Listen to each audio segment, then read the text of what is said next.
नमस्कार दोस्तों। शिवराध्याय इस एकेडमी के ट्रेंड ट्रैकर प्रोग्राम में आप सभी लोगों का स्वागत है। दोस्तों, आज हम बात करेंगे rarest of the rare doctrine की। अब आप समझ रहे होंगे कि ये क्या है। हो सकता है आपको पता भी ना हो कि क्या है। आज इसके बारे में बहुत विशेष जानकारी आपको दे देंगे और बहुत ही अच्छे से इसके बारे में डिस्कस करेंगे। ये एक केस होता है जिसको कहते हैं कि बहुत ही दुर्लभ और विशेष प्रकार का केस। जैसे कि किसी की अगर हत्या हो जाती है, किसी का मर्डर हो जाता है, तो वो मर्डर इतनी ब्रूटैलिटी से किया जाता है, इतनी बुरी तरीके से किया जाता है कि वो एकदम से एक्सेप्शनल केस मान लिया जाता है, कि मानवता की सारी हदें पार करने वाला केस जो ब्रूटैलिटी को दिखाता है। तो ऐसे केसेस को अक्सर हम कहते हैं rarest of the rare case. और ऐसे मौकों पर, ऐसे मामलों में अक्सर फांसी की सजा दी जाती है। तो दोस्तों, इन्हीं को हम कहते हैं rarest of the rare case. तो चलिए इसके बारे में बातचीत करेंगे। और हम बात करेंगे दो तीन केसेस में, इसमें ये डिफरेंशिएट कर पाना थोड़ा मुश्किल है। यहाँ पर फांसी की सजा दी जाए या आजीवन कारावास दिया जाए, दोनों में डिफरेंशिएट करना अपने आप में थोड़ा मुश्किल काम है। इसलिए सुप्रीम कोर्ट को 1983 में ही इसको इंट्रोड्यूस करना पड़ा कि doctrine of rarest of the rare case को, इसको डॉक्ट्रिन को उन्होंने इंट्रोड्यूस किया और कहा कि अगर कोई मामला इतना दुर्लभ और विशेष प्रकार का आता है जो रेयरेस्ट ऑफ द रेयर हो, जो सोसाइटी के लिए बहुत ही चकित कर देने वाला मामला हो, बहुत ही शॉकिंग मामला हो, तो ऐसे केसेस में ही हम डेथ पेनाल्टी दे सकते हैं। अदरवाइज हम लाइफ इम्प्रिजनमेंट देंगे। ठीक है, तो ये मामला क्या है, चलिए समझते हैं। देखिए, एक्सप्लेनर में आज हम आप लोगों से बात करेंगे। आपको अच्छे से पता है 9 अगस्त 2024 को एक घटना घटी, बहुत ही बड़ी दुर्घटना। 9 अगस्त को 2024 को इसमें क्या होता है, इसमें कोलकाता में एक मेडिकल कॉलेज है कोलकाता में। का नाम है आरजी कार मेडिकल कॉलेज। ठीक है। अब आरजी कार मेडिकल कॉलेज में क्या होता है, एक पोस्ट ग्रेजुएट छात्रा थी, सेकेंड ईयर की महिला, जिनको सेमिनार हॉल में उनका रेप कर दिया गया और बुरी तरीके से उनका मर्डर कर दिया गया। और इसकी सुनवाई अभी जनवरी में ही की गई थी, जिसमें जो अक्यूज थे, जो जिनके खिलाफ ये आरोप लगा था, उनको सजा सुनाते हुए न्यायालय ने उनको आजीवन कारावास की सजा दी। और इसमें न्यायालय ने कहा कि ये मामला जो है rarest of the rare case को क्वालिफाई नहीं करता है, इसलिए इस व्यक्ति को लाइफ इम्प्रिजनमेंट दिया गया। उसी के कंपैरिजन में अक्टूबर 2022 में घटना होती है, जिसमें एक बच्चा है, एक लड़का है 23 साल का। अ, उसको क्या करता है, उसको उसके साथ क्या होता है, उसकी जो गर्लफ्रेंड है उसने उसको जहर दे दिया। ठीक है, आयुर्वेदिक दवा दवा में उसको जहर मिला के दे दिया और 11 दिनों तक अस्पताल में तड़पने के बाद उस लड़के की मौत हो जाती है। और उस मामले को न्यायपालिका ने क्या कहा, ये मामला जो है, वहाँ के सत्र न्यायालय ने कहा कि ये मामला rarest of the rare case qualify करता है, क्योंकि इसमें बहुत ही बुरे इंटेंशन के साथ, बहुत ही बुरे अ, उद्देश्य के साथ मर्डर किया गया है। और बहुत ऐसा मर्डर किया गया जिसमें आदमी तड़प तड़प कर मर रहा है। 11 दिनों तक शेरोन नाम का लड़का तड़पता रहा, लगातार 11 दिनों तक तड़पता रहा। और 11वें दिन क्या होता है, उसके मल्टीपल ऑर्गन फेल्योर की वजह से उसकी मृत्यु हो जाती है। तो इस मामले को न्यायपालिका ने क्या कहा, ये रेयर केस की श्रेणी में आता है। और इसके लिए जो लड़की थी उसको फांसी की सजा दी गई, उनका नाम ग्रीष्मा था, उनको फांसी की सजा दी गई। तो इसमें डिफरेंशिएट करना कि कौन सा मामला rarest of the rare case में आएगा और कौन सा नहीं आएगा, ये थोड़ा मुश्किल काम है, थोड़ा कॉम्प्लेक्स काम है। ठीक है, अब इसमें हम समझेंगे कि वो दोनों मामले कैसे अलग हो सकते हैं, किस मामले में हम फांसी की सजा सुनाएंगे और किस मामले में लाइफ इम्प्रिजनमेंट दिया जाएगा। ये भी पता करेंगे कि क्या डेथ पेनाल्टी अभी भी भारत में संवैधानिक है, क्या ये कॉन्स्टिट्यूशनल है। फिर उसके बाद कैसे डिफरेंशिएट करेंगे वो परिस्थिति कि डेथ सेंटेंस किस परिस्थिति में दिया जाएगा, और जो जुडिशियल डिस्क्रिशन है, मतलब कि न्यायपालिका का जो अपना विवेक है, वो उस विवेक के अनुसार कैसे उसको न्याय दिया जाएगा। ठीक है, तो ये पूरा मामला है, चलिए इसको थोड़ा विस्तार से समझते हैं।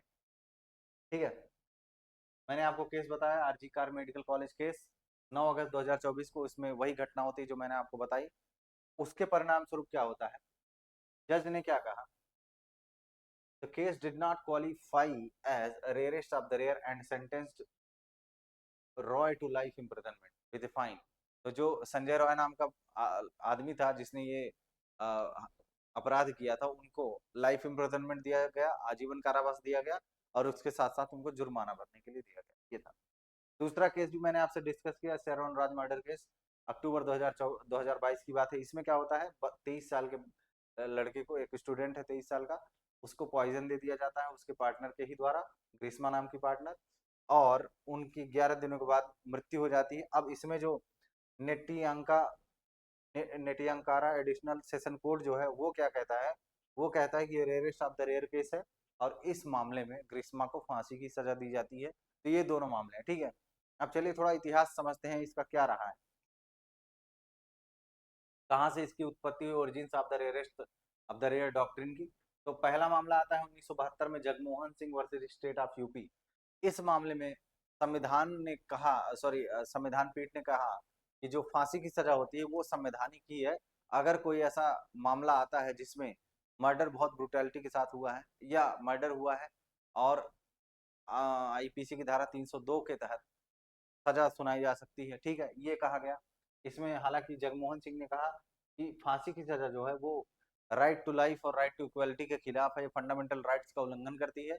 और इसमें ये तय कर पाना कि इसमें फांसी की सजा दी जाए या आजीवन कारावास दिया जाए, ये भी थोड़ा मुश्किल काम है, इसलिए ये व्यक्ति के अधिकारों का उल्लंघन करती है, ऐसा एक्यूज ने कहा। लेकिन सुप्रीम कोर्ट ने उसको इनकार करते हुए ये कहा कि नहीं, अगर मामला बहुत गंभीर हो, जघन्य अपराध हो, सीरियस क्राइम हो, तो उसके लिए फांसी की सजा दी जा सकती है। तो कॉन्स्टिट्यूशनैलिटी ऑफ द डेथ, मतलब फांसी की संवैधानिकता को इसमें बरकरार रखा गया, ठीक है, ये पूरा मामला था। अब चलिए अगले केस पर चलते हैं। अगले केस में क्या पता चलता है, अगला केस है 1980 का, Bachan Singh versus state of Punjab. तो इसमें पहली बार सुप्रीम कोर्ट ने rarest of the rare doctrine को इंट्रोड्यूस किया, ठीक है, पहली बार किया। इसमें कहा गया कि अगर कोई एक्सेप्शनल केस होता है, कोई एक्सेप्शनल केस जिसमें बहुत बुरी तरीके से मर्डर किया गया हो, बहुत बुरे इंटेंशन के साथ मर्डर किया गया हो, बहुत जघन्यता के साथ अगर मर्डर किया गया हो, कोई ऐसा जुर्म किया गया हो, तो उस केस में फांसी की सजा दी जा सकती है, और उसी केस को हम बोलते हैं रेयरेस्ट ऑफ द रेयर, दुर्लभ और विशेष केस, ठीक है। फिर अगला मामला आता है 1983 में, मच्छी Singh versus state of Punjab में।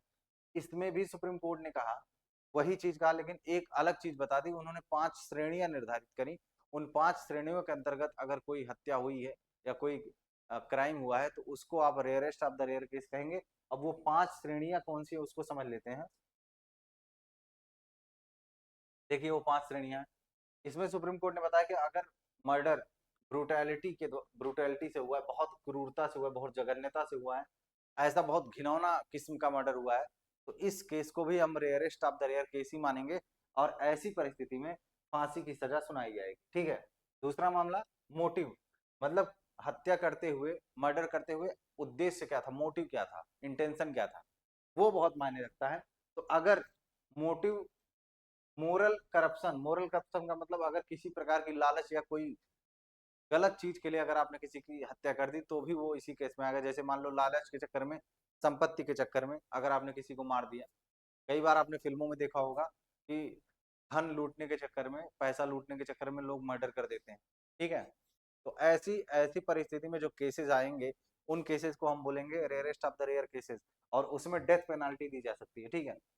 अब तीसरा मामला बताया गया, सोशली एवोरेंट क्राइम्स, मतलब ऐसे क्राइम्स जो समाज को भी नफरत करने के लिए मजबूर कर दे, समाज में रोष फैला दें, एक प्रकार का अनरेस्ट फैला दें, ठीक है। ऐसे केसेस को जैसे एग्जांपल के रूप में, जब भी किसी माइनॉरिटी कम्युनिटी को टारगेट करके मर्डर किया जाए, या किसी ऐसी कम्युनिटी को मर्डर किया जाए जिसके पीछे पर्सनल कोई मोटिव ना होकर के सामाजिक रूप से अगर उसको नीचा दिखाने का प्रयास किया जाए। कई बार पुराने समय से ऐसा होता आया है कि जिसको हम समाज में निचले वर्ग के लोग कहते हैं, उनको कई बार दबाने के चक्कर में, उनको कमतर बनाने के चक्कर में कई बार उनकी हत्या कर दी जाती है। तो ऐसी हत्या जो है वो गंभीर अपराध की श्रेणी में आती है और rarest of the rare case की श्रेणी में आती है, तो इसमें भी डेथ पेनाल्टी दी जा सकती है, ठीक है। अगला मामला है मैग्नीट्यूड ऑफ द क्राइम, मतलब उस क्राइम का स्तर कितना बड़ा है, कितने बड़े स्तर का अपराध हुआ। जैसे मान लो मर्डर, एक एक तो हो गया एक व्यक्ति का मर्डर, कई बार एक ही लोग 10, 15, 20, 25 लोगों का मर्डर कर देते हैं। जैसे टेररिस्ट क्या करते हैं, कहीं पर बम्बार्डिंग कर देते हैं, कहीं बम गिरा देते हैं, तो एक साथ बहुत सारे लोग मर जाते हैं। तो इसमें जो अपराध का स्तर, मर्डर का जो स्तर है वो बहुत बड़ा है, तो इसको भी हम rarest of the rare crime में ही गिनेंगे, तो इसमें भी फांसी की सजा दी जा सकती है। अब अगला मामला है वनरेबिलिटी ऑफ द विक्टिम, मतलब जिसको मारा गया, जिसकी हत्या करी गई, वो कितना सुभेद्य था, वो कितना कमजोर था। जैसे एग्जाम्पल के रूप में, अगर विक्टिम कोई बच्चा है, कोई महिला है, और कोई बूढ़ा आदमी है, या कोई ऐसा व्यक्ति है जो कैपेबल नहीं है, डिसेबल है, तो ऐसे व्यक्तियों का अगर मर्डर होता है तो उस मर्डर को भी हम बहुत rarest of the rare crime कहते हैं, और इस परिस्थिति में भी फांसी की सजा दी जा सकती है। ठीक है, तो ये 5 कैटेगरी सुप्रीम कोर्ट ने 1983 के मच्छी Singh versus state of Punjab में बताई थी। ठीक है, अगला मामला समझिए। क्या उसके बाद भी कुछ रिविजन्स हुए थे? उसके बाद एक और मामला आया था, मिट्ठू वर्सेस स्टेट ऑफ पंजाब। इसमें क्या हुआ था, इसमें सुप्रीम कोर्ट ने कहा था कि जो आईपीसी की धारा 303 है, ये संविधान का उल्लंघन करती है, संविधान का अनुच्छेद 14 और 21 का उल्लंघन करती है। किस आधार पे? ये जो आईपीसी की धारा 303 है, ये कहती है कि अगर कोई व्यक्ति ऑलरेडी आजीवन कारावास की सजा काट रहा हो और उसके दौरान वो किसी की हत्या कर दे, तो उसको निश्चित रूप से फांसी देनी चाहिए। इस धारा में ऐसा कहा गया है। लेकिन सुप्रीम कोर्ट ने इस धारा को कहा कि ये समानता के अधिकार और जीवन के अधिकार का उल्लंघन करती है, इसलिए इस धारा को समाप्त कर दिया गया। आईपीसी की धारा 303 को सुप्रीम कोर्ट ने नल एंड वाइड घोषित कर दिया। तो इस आधार पर यह कहा गया कि उनके साथ भी समानता का व्यवहार ही करना चाहिए। ठीक है, तो धारा 303 को हटा दिया गया। और आपको पता है कि आईपीसी की धारा 302 के तहत क्या होता है, अगर आप किसी का मर्डर कर देते हैं तो आपको 2 सजाएं दी जा सकती हैं। एक तो आपको फांसी की सजा हो सकती है, दूसरा आपको आजीवन कारावास या आजीवन कारावास के साथ जुर्माना लगाया जा सकता है आपके ऊपर। ठीक है, ये पूरा मामला है। अब चलिए समझते हैं। सितंबर 2022 में जो कॉन्स्टिट्यूशन बेंच ने कहा था, उसने कहा था कि जब भी ऐसा कोई मामला न्यायपालिका के द्वारा देखा जाए या सुना जाए, तो उसको उसकी सुनवाई करते हुए बहुत ही तार्किक, बहुत ही व्यवहारिक और बहुत ही रियल मैनर में ही काम किया जाए। जैसे एग्जाम्पल के रूप में, जब भी ऐसा कोई मामला आता है, कोई गंभीर केस आता है समाज में, तो मीडिया ट्रायल चलने लगते हैं, तरह तरह की बातें होने लगती हैं, और जो इसमें एक्यूज है, मतलब जिसके ऊपर आरोप लगा है, उसको उसको अपना पक्ष रखने ही नहीं दिया जाता है। कई बार ऐसा होता है, और कई बार जज भी पूर्वाग्रह ग्रसित होकर के उसके खिलाफ निर्णय कर देते हैं या सजा दे देते हैं। लेकिन आपको पता है कि प्राकृतिक न्याय एक ऐसा सिद्धांत है जिसमें दोनों पक्षों को बराबर सुनने का अधिकार है। चाहे किसी ने हत्या कर दी हो, चाहे किसी ने गंभीर से गंभीर अपराध कर दिया हो, लेकिन न्यायालय में उसको भी अपना पक्ष रखने का पूरा पूरा हक होता है। तो इसको भी ध्यान में रखा जाए कि जब भी कोई ऐसा केस जिसमें rarest of the rare case की बात की जाती हो, उसमें जो पक्ष जिसके ऊपर आरोप लगाया गया है, उसको भी अपना मौका रख अपना अपना पक्ष रखने का मौका दिया जाना चाहिए। ऐसा सितंबर 2022 में जो है सुप्रीम कोर्ट ने कहा। ठीक है ना, जस्ट कॉन्स्टिट्यूशन बेंच ने कहा। तो ये पूरा मामला। और एक सबसे अंतिम बात जो है इसमें ये है कि ये जो रेयरेस्ट ऑफ द रेयर का डॉक्ट्रिन है, ये बड़ा कॉम्प्लेक्स है, बहुत कॉम्प्लेक्स है। इसमें ये डिफरेंशिएट करना कि फांसी की सजा हो या लाइफ इम्प्रिजनमेंट हो या दोनों में क्या हो, इसको तय करना थोड़ा मुश्किल है। भले ही 5 कैटेगरीज बना दी गई हैं, लेकिन उसके बाद भी बहुत ही पेचीदा मामला है, बहुत कॉम्प्लेक्स मामला है।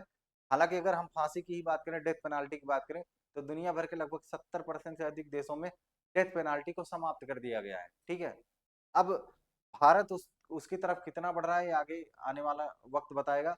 और भारत के अलावा बहुत सारे ऐसे देश हैं जहां पर डेथ पेनाल्टी दी जाती है, उसमें चाइना सबसे टॉप पर है। China, America, Iran, Saudi Arabia, ऐसे बहुत सारे देश हैं जो डेथ पेनाल्टी अभी भी देते हैं। अमेरिका में तो तरह तरह की डेथ पेनाल्टी दी जाती है। ठीक है, कई बार वहां तो इंजेक्शन लगा करके लोगों को डेथ पेनाल्टी दी जाती है। भारत में तो फांसी लगाई जाती है, लेकिन वहां पर इंजेक्शन लगाया जाता है, तरह तरह के जहर दे दिए जाते हैं, जिससे जो अपराधी है वो अपने आप वैसे ही मर जाता है। ठीक है, इसी को हम एक्टिव यूथनेसिया कहते हैं एक प्रकार से। हालांकि इच्छा मृत्यु तो दूसरी चीज है, लेकिन मारना ऐसे कि उसको फांसी की सजा देने के बजाय उसको इंजेक्ट कर दिया जाता है, उसके शरीर में जहर डाल दिया जाता है, पोटेशियम डाल दिया जाता है, जिससे उसके हृदय की धड़कन जो है रुक जाती है, और इससे अपराधी की मृत्यु हो जाती है। ठीक है, तो ये आज के लिए इतना ही मामला था। अब मैं भी आपका क्या विचार है इस मामले में, आप अपना विचार कमेंट में जरूर बताइएगा। आज के लिए बस इतना ही। Thank you very much. हमारी एकेडमी के द्वारा बहुत सारे कोर्सेज चलाए जा रहे हैं। प्रीलिम मेंस सीसैट के कोर्सेज हैं, प्रीलिम और मेंस के साथ साथ ये कोर्सेज चलते हैं, प्री कम मेंस बैच चलता है। और जो दिल्ली के शिक्षक हैं वो आपके अपने शहर में ही पढ़ाने आते हैं। तो आप इतना बेहतरीन मौका मत गवाइए, जरूर एक बार जाफरपुर पावर हाउस के पास हमारी एकेडमी है, वहाँ पर आकर के विजिट करिए, आपको निश्चित रूप से फायदा मिलेगा। आज के लिए बस इतना ही। Thank you.